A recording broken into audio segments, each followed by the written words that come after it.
This is Tape 3 with Aron Fellenbaum, February the 12th, 1996, in Los Angeles, California.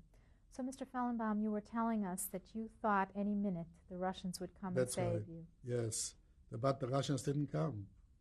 So about in the summer, it's July or August, the Germans decided to liquidate the camp of Radom. And we were forced to march from Radom to a city called Tomaszów Mazowiecki. About how far was that? If I look at the map, I would see. I don't know exactly how far, but a lot of young men couldn't make it, and they just shot them on the way. Those that couldn't walk were automatically executed. How long were you walking? Maybe about 2 weeks we were walking. You see, and from there. After that, we marched to a city called Piotrków. It's not far from the Tomaszów. And over there, they put us on the trains, also in the wagons, cattle wagons, and we were traveling towards Auschwitz. We came to Auschwitz. Let me stop you. Before we get to Auschwitz, let me take you back just a little bit to the march. Did they provide food for you? Where did you sleep? Well, we slept outside. We slept it was in the summertime. We slept in the grounds. And the regular food. They gave us a little soup, a piece of bread. And if we went through a field, there was some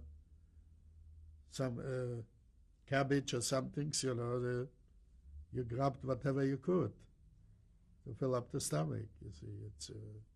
Did you ever come in contact with the civilian population as you were marching? Well, not close contact. We used to see him on the road, but in fact, I think I had some Polish banknotes. I don't know, it was a 500 zloty or something. So I bought from a Polish man a bottle of water. You see, because I figured the money is not worth anything anyway.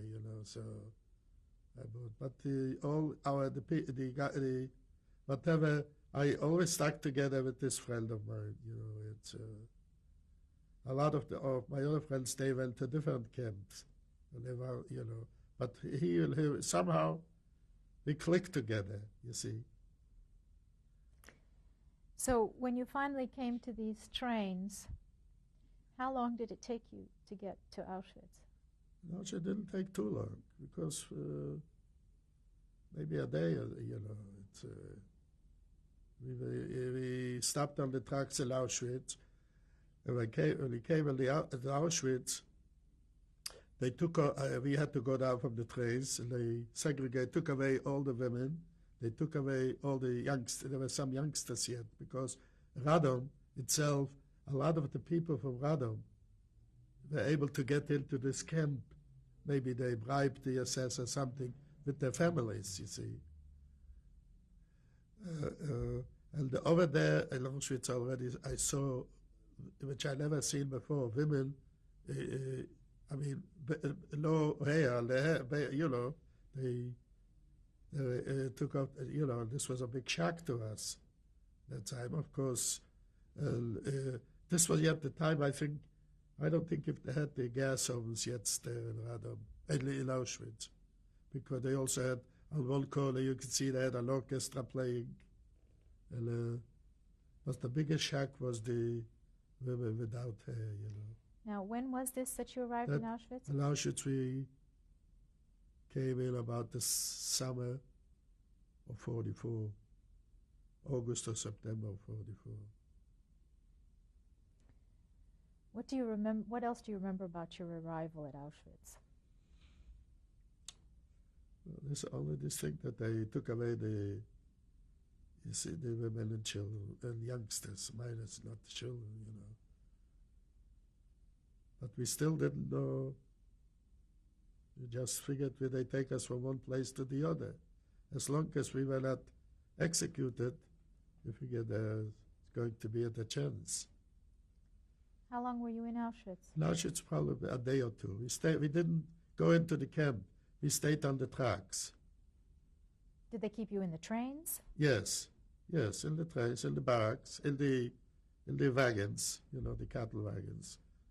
And, you had to do or I think everybody wanted to see that little opening, what was going on.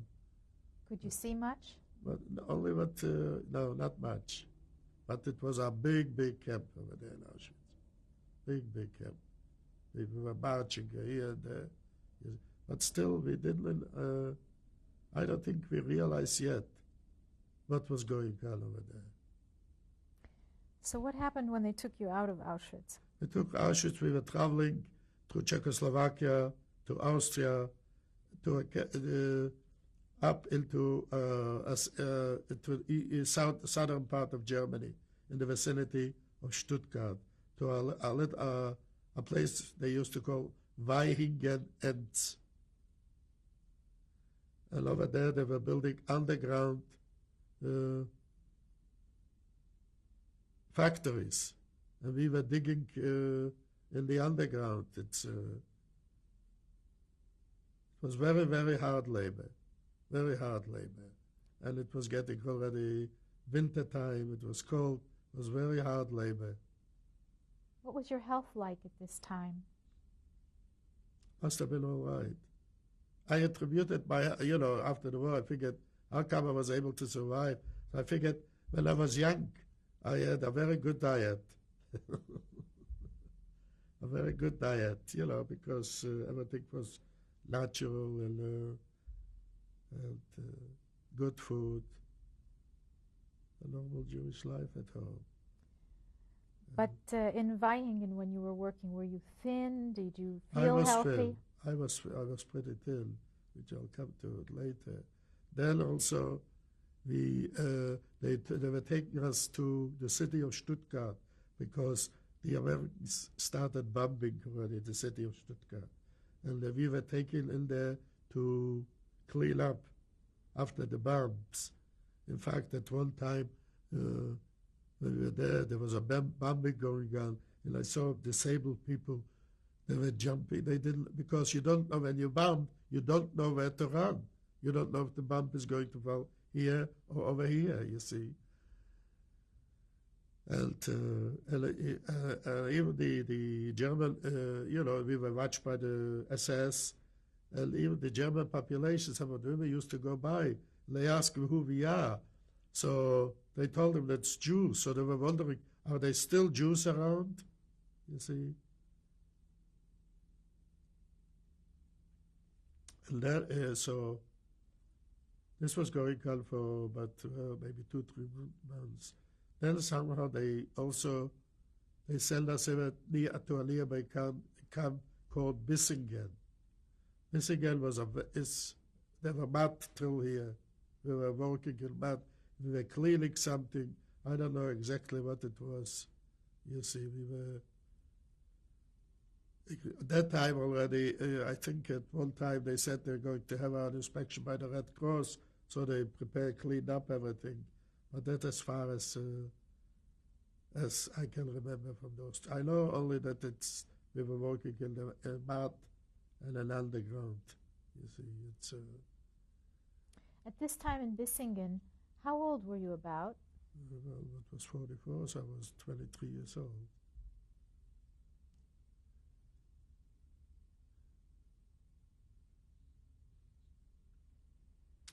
And, of course, the bombing must have started to get heavier, and they figured there might be an invasion by the Americans or by the English. So we were the order came, we were put on wagon, also on these trains, and we were starting to driving north to all these German cities from Stuttgart up north. And it was cold and raining and snowing. It must have been also in the end of 1944 till we wound up in Bergen-Belsen. What happened when you arrived there? We arrived there, a transport of about 400 people. And they put us into a barbed wire encampment. And in most people, there were typhus, it's a typhus area for people. So this friend of mine that he was inquisitive. He got out through the barbed wire at night, and he was starting to look around because he also realized he was younger than I. He was 4 years younger than I. And then he came back. He says, "Aron, let's go," you know. So we both got out because on the inside you didn't have the SS because they were afraid to come into the camp because people were dying daily and everything. So we got into a barrack. A barrack was about 500 people were sleeping on the floor, which is considered a healthy barrack. And of course, every 4 o'clock in the morning, there used to be a head counting, an appel. Somehow, even I remember, instead of 500 people, they had 502. But still, nobody acknowledged it. Nobody knew what is what. You see. So we were able to be there. And in fact, when I came back the second time, I had a little bit. The second time to Bergen-Belsen, out of the 400 people, there was only about 2-3 left. The rest all died. So this first time that you were in Bergen-Belsen, how long were you there? We figured Bergen-Belsen is the end, you see, because it was the end. So they were taking people to work to any place. So any place we wanted to get out from Bergen-Belsen.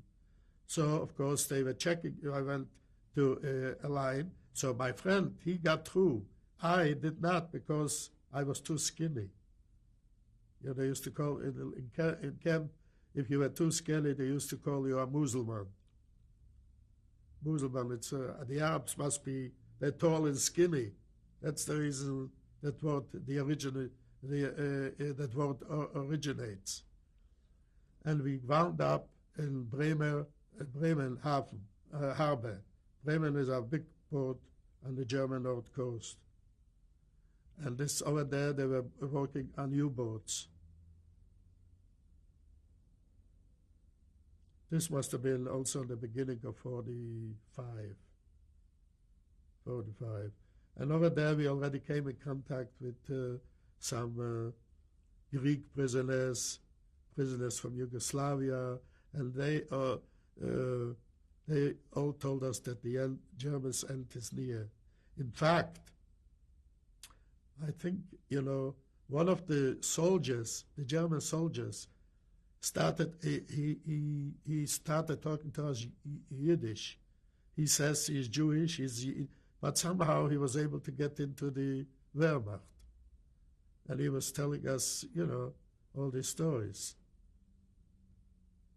Do you remember who this man was? No, don't remember, you know. It's just on the way march to work, he started talking Yiddish to us, you see. And over there we were working in, must have been January, February, you know. And one day, the commandant from the camp came out, he says, alle Juden raustreten. All the Jews should, because there were other prisoners that time already. We had not only Jewish prisoners. Well, everybody, so we all went out, but somehow he realized he has got too many Jews because a lot of us, I remember this, when we came in there, you had to register. So we registered as Polski. Well, he says, he can't take us. So he just took the people that declared themselves were Jewish, and we went back to the barracks. And later on, I heard that these people, they put them on boats in the Baltic. And somehow, when the English came to bomb Germany, these soldiers on the boat started shooting at the English airplanes. And they bombed the ships, and the ships drowned. And then after a while, we were also transported back to Bergen-Belsen. Well, this was about maybe the middle of March or the beginning, towards the end of March. And we came to Bergen-Belsen. I mean, we realized this is it. There were shootings every day because people tried to get out. And we saw transports of people from Holland come in to Bergen-Belsen. And food was very scarce, you know. There was a lot of, we also sleeping on the floor. And if one wanted to turn, the whole row had to turn. And of course, this lasted till April 15, till the English liberated us. Before the English came, how was your health at that point? My health was good, but my friend's health was not so good. Somehow, we ran out to the fields, we picked up some potatoes and something, and we cooked ourselves in a bucket. We cooked ourselves a meal, you see. By that time, I couldn't eat anymore. He ate some, and he became very, very sick. I must tell you, he was such a strong guy. He was sick, and he was laying on the floor with fever, with everything, for about 7 days. I thought he was going to be a goner. But somehow, on the 78th day, his name was Michael Marder, his fever broke, and he started getting better. I was pretty good. In fact, you know, when we came back to Bergen-Belsen, when we came towards the gate, they were loading all kinds, cans of food, this and that. Somehow, I grabbed maybe 3 or 4 cans of that, like Spam and the other thing. Of course, on stomach like ours, it was no good. And this was caused the sickness. You know, we needed something light, you see. So this kept us for a few days, you know, and everything, until the English liberated us. What do you remember about the liberation? Describe it to us. I remember that there were a tremendous amount of bodies laying on the streets. Tremendous amounts of bodies. And of course the German guards ran away, you see. And when we went out to the outside the camp, you know, among those Germans, farmers, this and that, they told us they never knew what was going on. They never knew what was going on. So, did you run out to the farmers before the English came? No. There was somehow some people must have started running, but the shooting was so heavy that probably everybody got back to the. This was also about a week or a week before we were liberated. I think that's the time also when Anne Frank was brought to Bergen-Belsen, because there was a lot of Dutch Jews coming in to Bergen-Belsen, you see. What do you remember about the English coming in? Well, we were free. I don't know if it was the same as they showed on the end of Schindler's List, but it was, we were free. We were not afraid for our lives. How did you feel at that time? We were free. Finally, we were free. We survived. We survived the Nazis to be able to tell what was going on. We knew more or less that our families did not survive. We knew what was going on in Poland and in the Ukraine, the Soviet Union. It was impossible to survive. How did the English treat you when they came into the camps? Well, right now, you see, they came in, they said, food is going on the way. They didn't stop because they had to go pursue a little further. But I also remember, I don't know, it was the beginning, they had a Jewish chaplain over there. And in fact, you know, on Saturday, we went to Saturday over there, like Shalashidis, you know, the third meal. And he gave me and my friend a pair of tefillin, because after all, that time Yiddishkeit was still with us. And I still have those tefillin today. And then they transported her from this death camp in Belsen. There was a camp nearby where there were the German officers used to live, the installation, neat, clean barrack where we'd be able to shower and come back to us, you see. It's, and over there, now we forget we have to get out from Germany. In fact, I want to tell you, we were liberated in April. Pesach must have been near that time close by, and they were giving out some foods and everything else. And I tell you the truth, I couldn't see myself go take charity. It wasn't in our character and everything else. And we stayed over there, and I figured the only way, we have to get out of Germany. To go back to Poland we figured it's useless. So then the Swedish Red Cross signed up people to take him to Sweden. Before that, I don't know if my wife told you, that the Swedish Red Cross, the head of the Red Cross was somebody by the name of Volker Bernadotte. He was later killed in Israel because he was part of the United Nations by people that were against partition. He made a deal with Himmler. Himmler was the interior, the SS Waffenführer.